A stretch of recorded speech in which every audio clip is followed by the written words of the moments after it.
Welcome to the introduction to the unit on ethics and APA style. This is a unit that it's almost more like a foundational set of information, so we'll apply it in a little different way than we have the material before, but it is really key to thinking like a psychologist and implementing the processes we've talked about so far. So by the time we're done, I hope you'll understand the expectations, be familiar with the historical context, understand APA style and some of the standards there.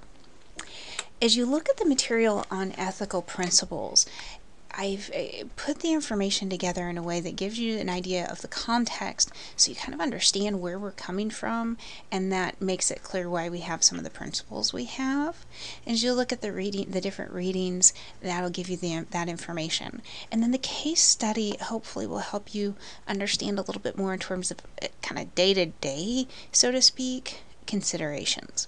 So ethical principles are the foundation and a thread that weaves throughout everything we do, but on the other hand, not necessarily as visible as some other aspects. So that's one key component of the process. Working with APA style is the second key part, or another key part. And to some degree this may seem like hoops we jump through, but on the other hand it also is where we learn to communicate like a psychologist. It helps us understand the importance of peer review, where somebody looks at our work and questions our work, and public scrutiny, because this is how we convey our work to people outside the disciplines.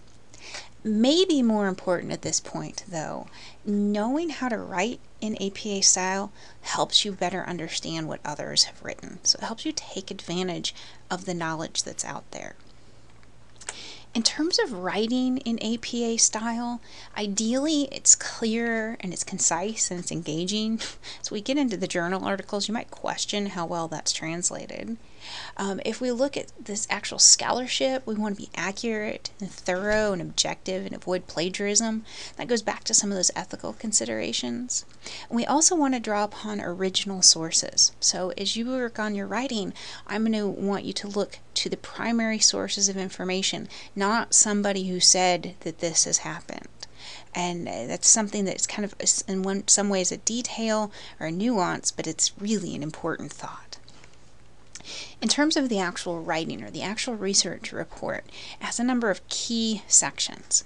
As you review the material that I have in the learning agenda, I want you to make sure you understand the content and the format of each of these sections, paying special attention to the abstract, the introduction, methods, results, discussion, and references.